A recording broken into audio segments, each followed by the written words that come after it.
Greetings, it is I, Tantus Naravan Dracovin, Lord and Emperor of the Dracovin Empire. Welcome. It is time to continue our discussion on AD&D, Advanced Dungeons & Dragons. Let's continue where we kind of left off, talking about the various things in the DMG and combat. So, where we left off, we're moving into disabling someone in non-lethal type combat. So let's talk about the three main types of non-lethal combat you're going to be engaging in. Punching, wrestling, and overwhelming. These are the standard ones. Punching, of course, is socking someone, hitting someone. Wrestling is grappling them, keeping under control, and overwhelming is basically using mass and number of people or just one really big person to hold someone down. Now, punching and wrestling is taken care of through attack rolls, so you'd effectively be making an attack roll.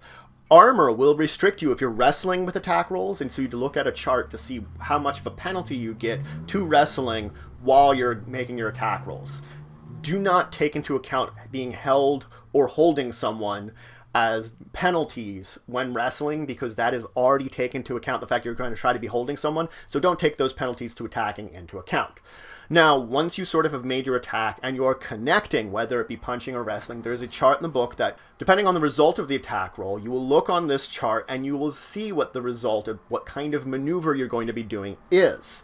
It will tell you what type of either punch or wrestling maneuver you will be doing. It will also tell you, of course, it will tell you how much damage you're dealing with this. Now, 25% of this, a quarter of this, is going to be lethal damage. The other 25% of this will be special damage, which is temporary damage. Temporary damage lasts until the end of combat, and then it is instantly recovered. It's basically, I'm hitting someone, I'm doing some amounts of damage to them, I'm just doing a little bit more of like I'm dazing them by the attack and the shock of it all. Now, should I be reduced to 0 in the combination of these two, I am still knocked out. I'm hit unconscious. It's just that part of that was originally temporary to get there. Now, you can also choose to pull your punches if you don't want to do any lethal damage. You'd have to do this before rolling the damage. Before effectively adding into the damage to someone, you'd have to choose to be pulling your punches just a little bit. Now, there's also a percentage chance on any one of these punch maneuvers to knock someone out. Now, knockout percentage will tell you that you roll the percentage once someone's gotten hit by it. If you succeed at that percentage, or you get that percentage, I should really say, that person is stunned for effectively 1d10 rounds. At that point in time, you can, of course, take advantage of all you want, but basically you've been like, thwonk, and you're like, oh, God, you knocked him a little silly. Now, with wrestling maneuvers, once you've successfully contacted and attacked with it, you'll do 1+ strength modifiers to damage to the target.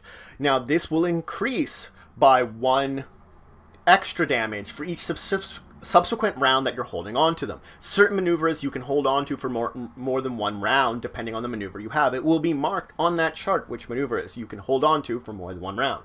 This is the same kind of percentages of lethal to non-lethal damage.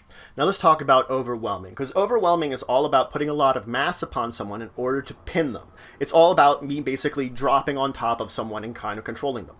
If I am larger than the target that I'm attempting to overwhelm, I get +4 to my attack roll. If the target is larger than me, I get -4 to my attack roll, and this is cumulative between the sizes difference between those. So if something is really much bigger than me, a couple sizes bigger than me, then it's going to be a lot more difficult than if it was a couple sizes smaller than me. Then it'd be easier to sort of leap on top of and hold down.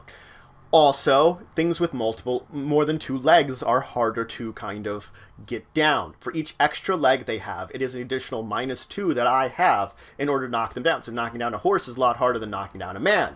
On the other hand, if they have no legs, they don't really get any extra penalties or anything. That's just as they would be. Now, a team of people can work together to overwhelm someone. Now, what it would be is there would be 1 attack roll for the entire group. You would get +1 to that attack roll for each member beyond the first attempting to overwhelm the target. If you would use the weakest of the group's attack bonus when determining whether this is successful or not, but you'd use the largest creature's size when determining the size modifications. So it's a combination of those two things. Now, once you've overwhelmed someone successfully, whether individually or group, they're first knocked down the first turn, and then you can maintain it every turn after that, effectively pinning them. Now, weapons can be used in non-lethal combat. The first thing is, if I'm trying to use a non-lethal maneuver that I just mentioned against someone that's armed, they get a free attack on me when I'm trying to go into it. So if I'm trying to go punch someone and they've got a sword, they can sword me. If I try to wrestle them, they can sword me. Any of those kind of situations. Also, if you're getting into wrestling, if I've gotten into wrestling, I can't hit someone with a sword. But let's say I had a dagger on me and I wanted to stab them instead of trying to wrestle them back, I could use the dagger. So if I have a very small weapon or a very light weapon, I can sort of stab them in the guts. You can also use a weapon to deal non-lethal damage. Now, it has to be the appropriate type of weapon. If it's something like a mace or a club, it already kind of bashes into someone. It's not going to be different. Things like arrows and slings, nah. But a sword or an axe where you can broad hilt someone with it, hit it with the flat side, those you can use in non-lethal. You would take a -4 in order to hit your target, but you would do half lethal damage and half temporary damage, just like I talked about before. Again, when you're reaching 0, it would knock them out. Now let's talk about creatures that are non-intelligent using non-lethal tactics. They don't tend to. Most of them just aren't smart enough to do it. They don't realize they should do it. Most of them, things like natural weapons, tend to be very variable and a lot harder to control when doing things like, if I have a claw attack, it's kind of harder to, make a claw be non-lethal. I'm just slashing pretty wildly and erratically. It's a lot less controlled than if I'm using a sword. And, they're more trained fighters. A lot of these natural beasts are. They're better at what they do. So, of course, they're not going to move into some kind of strange maneuver they're not trained for. So just don't expect non-lethal tactics from most non-intelligent animals. Now let's talk about touch spells, because touch spells are an important thing that's going to be occurring in combat. A number of spells that wizards and priests can cast will require you to touch the target. Now, this just means I reach out and touch them. If they are a unwilling target, this means I have to make an attack roll based upon my THAC0 and the target's AC, and if I've successfully touched them, I touch them, the spell then affects them, it affects them for whatever appropriate number of rounds the spell says, etc. If the target is willing, well, then there's two situations. First off, if they're standing around and waiting for you to cast a spell on them, you touch them, no roll needed, no nothing, they're done. On the other hand, if they're moving around in combat and they're like, go ahead, touch the spell on me, but they're busy, you will then have to make an attack roll. It's going to be AC of 10, not modified by their dexterity or anything else. You just have to roll that basic AC. They're moving around a little bit. They're still open to you, but you still have to reach out and touch them. May I note that if a creature, whether it's willing or unwilling, has special defenses on it, similar to a fire elemental and its burning aura, when you would touch it, you'd be affected by that. This doesn't mean something that it would have to activate. This means just something that it would have as an ongoing defense. Now let's talk about critical hits and fumbles, because these are technically optional rules that you can use. I'm going to note now that if you're using either of these optional rules, you have to use them for both your PCs and your NPCs. That means you have to apply it the same for everyone. A critical hit is when I would roll a 20, I would be doing something special and extra. Now, there is a whole number of charts you can find either on various sources, online, other books, that you could use to determine what the effects of a critical hit may be. You could also use one of two basic rules. The most basic one, of course, is I could hit, let's say I'm doing a critical, I would roll my dice twice and apply any of the normal modifiers I would have, and that would be the extra damage I would do. Second version of this is I would hit, let's say I rolled a 20, I get another attack.